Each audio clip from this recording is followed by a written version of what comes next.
Good morning Madhya Pradesh. मैं हूं आपके साथ राहुल। सौमित्र मध्य प्रदेश की खबरों से अगले आधे घंटे आपको करूंगा अपडेट, लेकिन पहले हेडलाइंस। श्योपुर में वोटिंग से पहले विजयपुर में आदिवासियों पर फायरिंग, गोली लगने से 3 लोग घायल। ग्रामीणों ने एक आरोपी को बांधकर पीटा। हथियार लेकर बस्ती में आए थे 9 आरोपी। मध्य प्रदेश में देर रात 26 आईएएस ऑफिसर्स के तबादले। मुख्यमंत्री के दोनों पीएस हटा दिए गए। संजय कुमार शुक्ला और राघवेंद्र सिंह होंगे प्रमुख सचिव। आज भोपाल में होगी मोहन कैबिनेट की बैठक। कई अहम प्रस्तावों पर लग सकती है मोहर। उज्जैन में आज से 7 दिवसीय कालिदास समारोह। उपराष्ट्रपति जगदीप धनखड़ करेंगे शुभारंभ। सीएम डॉक्टर मोहन यादव भी होंगे शामिल।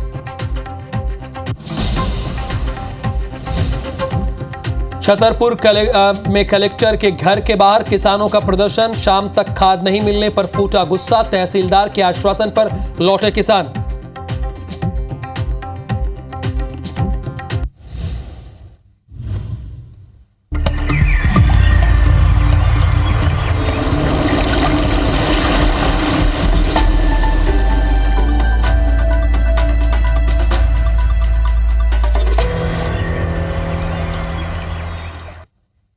देखिए, जब आप गहरी नींद में सो रहे होंगे ना, तो मध्य प्रदेश में 26 सीनियर आईपीएस अफसर्स के तबादले कर दिए गए। इसमें अपर मुख्य सचिव लेवल, प्रमुख सचिव लेवल, सचिव लेवल और उप सचिव लेवल के अधिकारी, ये सीनियर मोस्ट अधिकारी होते हैं आईएएस की, इन्हें हटा दिया गया।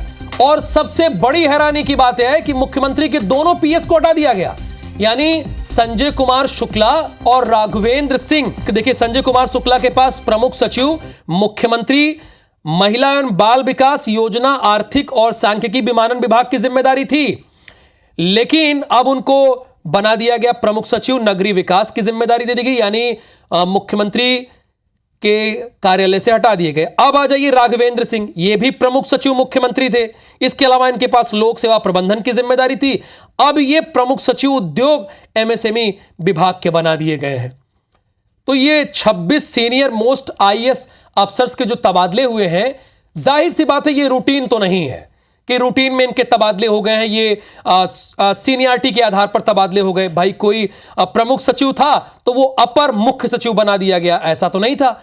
विभाग बदले गए हैं, तो बहुत स्वाभाविक बात है। जब हरप्रीत जो हमारे साथ जुड़ी हैं, तो किसके तबादले हुए वो तो मैंने नाम बता दिए कि किसके किसके तबादले हुए। हरप्रीत से सिर्फ यही जानना है मुझे कि हरप्रीत ये बताएं कि तबादले क्यों हुए हैं, इसके पीछे की वजह क्या है। प्रमुख सचिव मुख्यमंत्री से 2 लोगों को क्यों हटाया गया, उन्होंने क्या गलती की, ऐसा क्या काम किया इन महीनों में जो उनको हटाया गया। हरप्रीत, इन्हीं सवाल का आप जवाब दीजिए।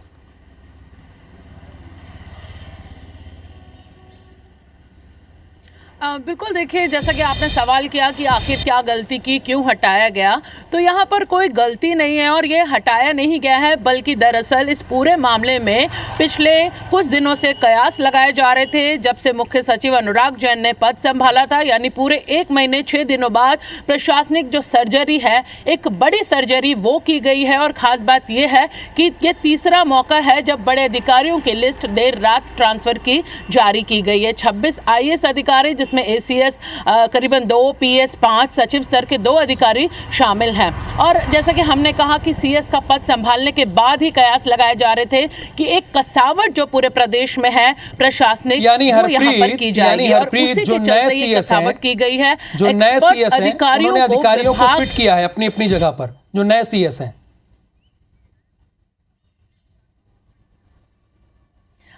जी बिल्कुल, देखिए, जो एक्सपर्ट अधिकारी हैं, दरअसल पिछले कुछ दिनों में, पिछले कुछ महीनों में ऐसे आईएएस अधिकारी हैं जिनके पास कुछ विभागों का अतिरिक्त प्रभार था।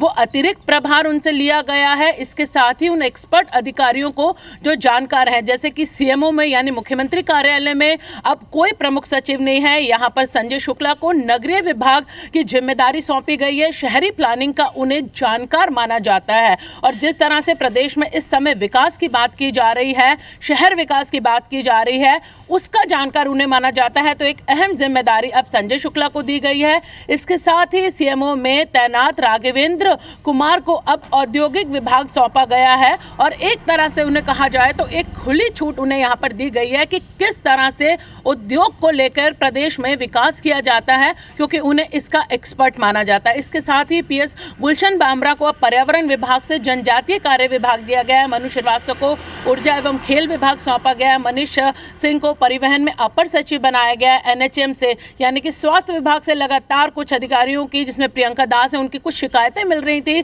कि लगातार स्वास्थ्य विभाग में वो बेहतर काम नहीं है। तो अब यहाँ पर तेज तर्रार जो आईएएस अधिकारी सलोनी सिडाना, उन्हें यहाँ पर महत्वपूर्ण जिम्मेदारी सौंपी गई है। डॉक्टर राजेश राजौरा जो एक जाने माने आईएएस हैं, बेहतरीन काम के लिए जाने जाते हैं, उन्हें अब अतिरिक्त प्रभार लोक सेवा प्रबंधन विभाग का सौंपा गया है। इसके साथ ही उमाकांत उमराव जो एक कहा जाए तेज तर्रार आईएएस के रूप में जाने जाते हैं मध्य प्रदेश में, उन्हें अब खनिज श्रम विभाग और इसके साथ ही पशुपालन विभाग में प्रमुख सचिव का जो महत्वपूर्ण पद है वो सौंपा गया है। जैसा कि मुख्यमंत्री की मंशा है, पिछले कुछ दिनों से पशुपालन विभाग में खासी रुचि है उनके, और किसानों के लिए यहाँ पर अगर बात की जाए तो अब श्रम विभाग और पशुपालन विभाग में उनको जो प्रमुख सचिव का पद वो दिया गया। तो जैसे कि हमने शुरुआत में आपने यहाँ पर कहा कि आखिर क्या गलती हुई जो इतने बड़े पैमाने पर ट्रांसफर किए गए, तो ये बल्कि गलती नहीं, मध्य प्रदेश में एक प्रशासनिक कसावट जो कि कयास लगाए जा रहे थे सीएस अनुराग जैन का पद संभालने के बाद कि जल्द से जल्द ये कसावट होगी, तो वो कसावट अब उनके पद संभालने के 1 महीने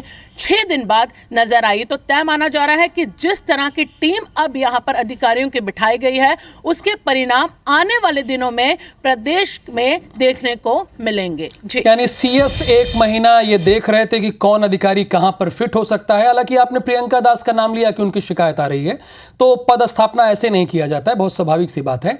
बहुत धन्यवाद हरप्रीत आपका इस जानकारी के लिए। आगे भोपाल से खबर है, आज मोहन कैबिनेट की सुबह 11 बजे बैठक होगी। मंत्रालय में कैबिनेट की बैठक होगी, कई अहम प्रस्तावों को मंजूरी मिलेगी। एक बड़ी खबर और है, आज मोहन कैबिनेट की बैठक है और इस मोहन कैबिनेट की बैठक में आपको बता दें कि कई अहम निर्णय लिए जा सकते हैं। आज मोहन कैबिनेट की बैठक में सुबह 11 बजे मंत्रालय में कैबिनेट की बैठक है, कई प्रस्ताव पेश किए जाएंगे विभागों की तरफ से। अब उन किस प्रस्ताव पर मोहर लगती है उसकी भी जानकारी हम आपको देंगे, लेकिन आज मोहन कैबिनेट की बड़ी अहम मीटिंग है। अब आपको उज्जैन लेकर चलते हैं। आज से अखिल भारतीय कालिदास समारोह शुरू हो रहा है। उपराष्ट्रपति जगदीप धनखड़ इस समारोह का शुभारंभ करेंगे। राज्यपाल मंगूभाई पटेल, सीएम डॉक्टर मोहन यादव भी इसमें शामिल होंगे। 7 दिन तक चलेगा अखिल भारतीय कालिदास समारोह। ये कार्यक्रम जो है वो 7 दिन तक चलेगा और आज इसका शुभारंभ करने के लिए देश के उपराष्ट्रपति जगदीप धनखड़ यहां पर आ रहे हैं। ये कार्यक्रम 7 दिन तक चलेगा। अखिल भारतीय कालिदास समारोह इस कार्यक्रम का नाम है और ये आज से शुरू हो रहा है उज्जैन में। इसमें मुख्य अतिथि के तौर पर उपराष्ट्रपति शिरकत करने आ रहे हैं, इस कार्यक्रम का शुभारंभ करने के लिए आ रहे हैं। अब खबर श्योपुर से है। वोटिंग से पहले विजयपुर में फायरिंग हो गई है। कल वोटिंग होनी है, उसके पहले फायरिंग हो गई है। दनियाचा एक गांव है, यहां पर आदिवासियों पर फायरिंग हुई है। गोली लगने से 3 लोग घायल हुए हैं। फायरिंग के एक आरोपी को ग्रामीणों ने पकड़ा है। ग्रामीणों ने एक आरोपी को बांधकर पीटा है। आरोपी और फरियादी पक्ष के लोग इसमें घायल हुए हैं। घायलों को हॉस्पिटल लेकर पहुंची है पुलिस। चुनावी रंजिश के चलते विवाद की आशंका है। विजयपुर में कल विधानसभा उपचुनाव के लिए मतदान होना है। और स्वदेश इस वक्त हमारे साथ लाइव जुड़े हुए हैं। स्वदेश, इस गोलीकांड में कुल कितने लोग शामिल थे और ये क्यों सामने बात आ रही कि चुनावी रंजिश की वजह से थी? क्या इस बात की पुख्ता जानकारी हो गई है पुलिस के द्वारा कि ये चुनावी रंजिश के वजह से अंजाम दिया गया है? बिल्कुल, मैं आपको बताना चाहूंगा जो कि कांग्रेस के प्रत्याशी है मुकेश मेहता एवं जो भी पदाधिकारी है, इनके द्वारा ये घायलों को लाया गया। पुलिस भी लाई गई कुछ घायलों को और बताया गया कि ये हर बार की तरह चुनाव के टाइम पे ही मतदान पर्ची ग्रामीणों से छीनने आते हैं, उनकी मतदान पर्ची छीनते हैं और फिर मनचाहे जगह वोट डालते हैं। तो इसी को लेके ये देर रात को जो घटना हुई, इस पे भी यही पर्ची छीनने आए थे, लेकिन इस बार ग्रामीणों ने मना किया पर्ची देने से। तो इन्होंने जो आरोपी पक्ष थे, जो 4 गाड़ियों पे 8 लोग सवार होके आए थे, इन्होंने उनसे मारपीट की। मारपीट के दौरान जब पूरा गांव इकट्ठा हो गया तो ये 8 लोग बाइक स्टार्ट करके जाने लगे और इन्होंने अंधाधुंध फायरिंग शुरू कर दी, जिसमें 2 आदिवासी और एक महिला घायल हो गई। लेकिन ग्रामीणों ने फायरिंग करने वाले को बाइक से ही पकड़ लिया, उसको नीचे गिरा लिया, जिससे वो वही हथियार भी वही मौके पे मिल गया।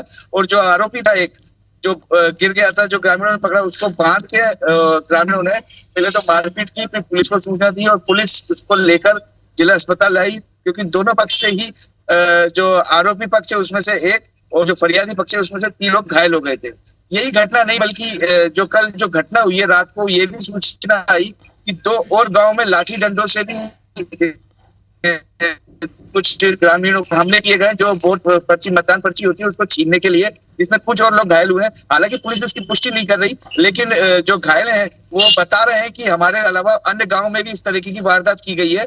और जो प्रत्याशी कांग्रेस के उन्होंने साफ कहा है कि इसको लेकर अब प्रशासन से और चुनाव आयोग से शिकायत की जाएगी, क्योंकि हर बार मतदान के समय ही इस तरीके की जो घटना है वो पहले नजर आती है। मारपीट की जाती है, डराया जाता है, धमकाया जाता है और फिर उनसे मनचाही जगह वोट डलाए जाते हैं। धन्यवाद स्वदेश इस जानकारी के लिए। पहले डराया जाता है, फिर धमकाया जाता है और फिर मनचाही जगह पर वोट डलाया जाता है। और यही वजह है कि ये हम कह रहे हैं कि चुनावी रंजिश की वजह से इस वारदात को अंजाम दिया गया। ये तस्वीर हम आपको दिखा रहे हैं, ये जो गोलीकांड की कुछ तस्वीरें हैं, जिसे गोली मारी गई है उसकी तस्वीरें हम दिखा रहे हैं। वोटिंग से पहले विजयपुर में डराने धमकाने का खेल चल रहा है और इसमें एक महिला भी है जो घायल हुई है। और ये देखिए, आप देख सकते हैं कि यहाँ पर पोस्टर भी दिखाई दे रहे हैं जो कि भारतीय जनता पार्टी के कैंडिडेट हैं, ये वो साफ तौर पर दिख रहा है। तो यही वजह है कि ये चुनावी रंजिश की बात सामने आ रही है। ये महिला भी जख्मी हुई है।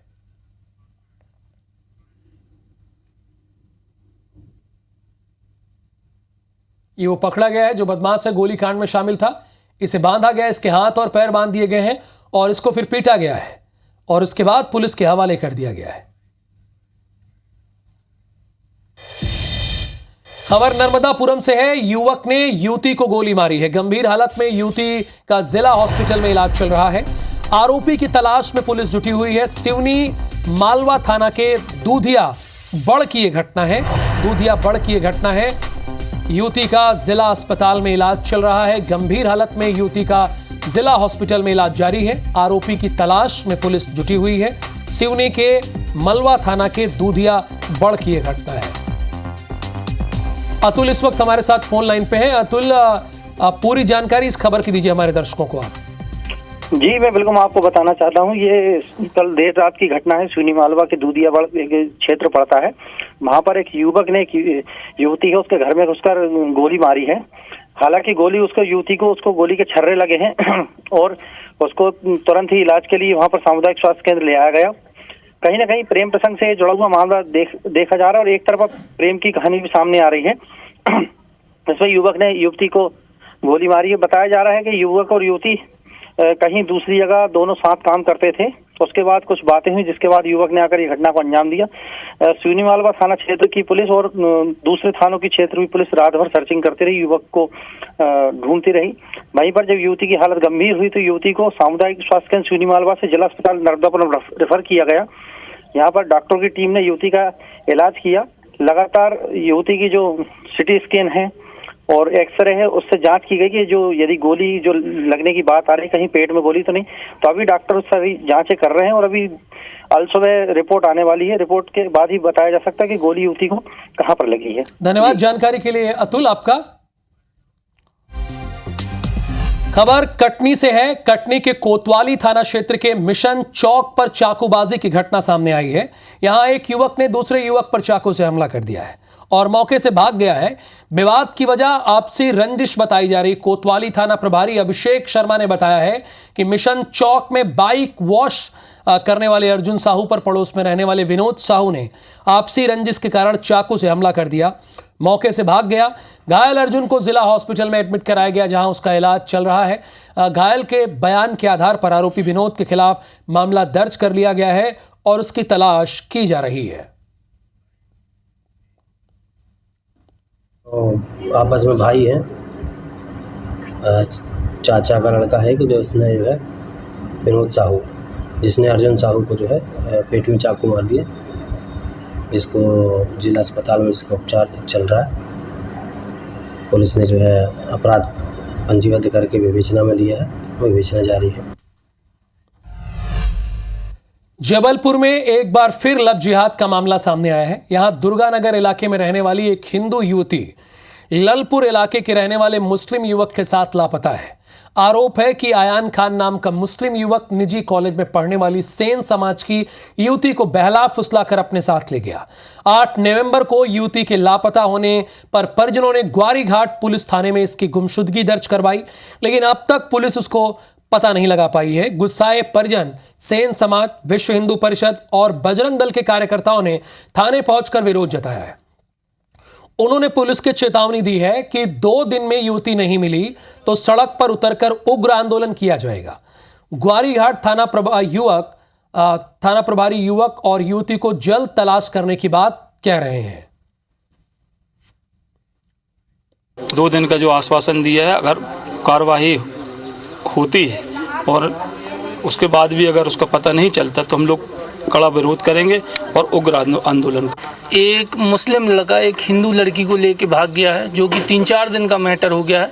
अभी पुलिस से जानकारी लगी, अभी पुलिस उसकी जानकारी नहीं ले पाई है। पुलिस ने हमें 2 दिन का आश्वासन दिया है। कुछ दिनों से एक जिहादी लड़का है जो उसको परेशान कर रहा था, उसके आगे पीछे जाके उसको पीछा कर रहा था। अभी 4 दिन से लड़की लापता है। परिवार वाले आए थे, उन लोगों ने थाने में शिकायत की थी।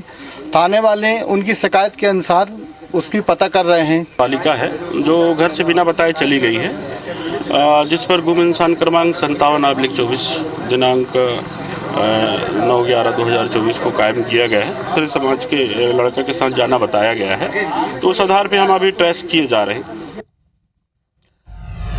विदिशा जिले के लटेरी में सरकारी स्कूल में बांटी जाने वाली किताबें कबाड़ की दुकान में मिल रही हैं। यानी सरकारी स्कूल में जिन किताबों को होना चाहिए वो कबाड़ की दुकान में है।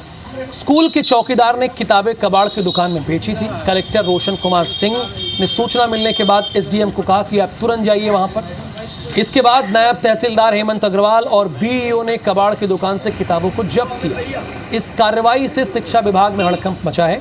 नायब तहसीलदार ने बताया कि सरकारी स्कूल की किताबों को अवैध रूप से बेचा जा रहा था, जिसके बाद मौके पर पहुंचकर किताबों को जब्त किया गया। और आपको ये भी बता दें कि ये किसी पुराने सत्र की किताब नहीं है।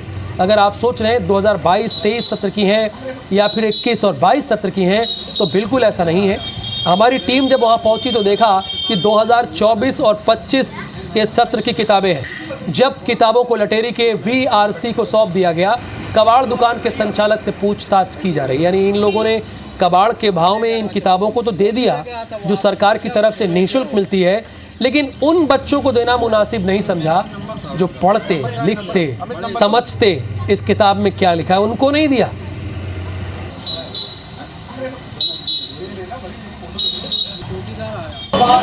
माननीय एसडीएम साहब के द्वारा सूचना प्राप्त हुई थी। उस क्रम में नायब तहसीलदार साहब के साथ उपस्थित होकर आनंदपुर रोड पर एक रद्दी की दुकान पर एक थैले में कुछ किताबें पाई गई हैं। बीआरसी जी को बुलाकर, जो कक्षा 1 से 8 की हैं, बीआरसी जी को बुलाकर मौके पर पंचनामा बनाकर उनको सुपुर्द कर दिया।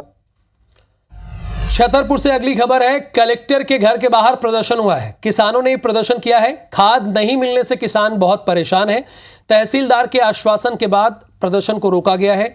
खाद नहीं मिलने से नाराज थे किसान। ये सटई रोड पर मंडी के वेयर हाउस में इन्हें खाद नहीं मिल रही है और ये मध्य प्रदेश के कई जिलों में ये समस्या बहुत आम होती जा रही है कि लोगों को, किसानों को खाद नहीं मिल रहा है। हमने आपको कल मुरैना की तस्वीरें दिखाई। ये तो कृषि मंत्री का गृह जनपद भी है। वहां पर 1-1 किलोमीटर लोगों की लाइन रही। सुबह 4 बजे से लोग वहां पर पहुंच गए, आपने वो देखा। और अब ये देखिए, छतरपुर में भी किसानों ने प्रदर्शन किया है।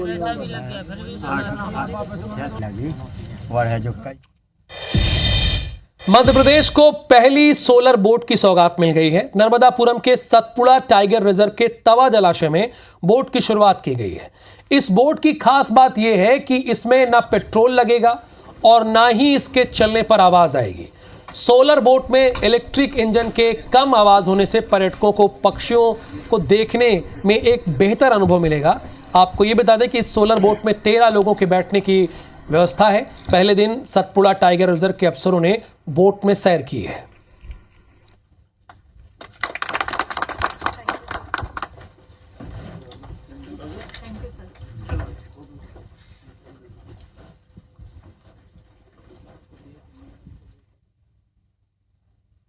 लगभग 8 से 10 लीटर पेट्रोल जो है हमारा वो 1 घंटे में बचेगा।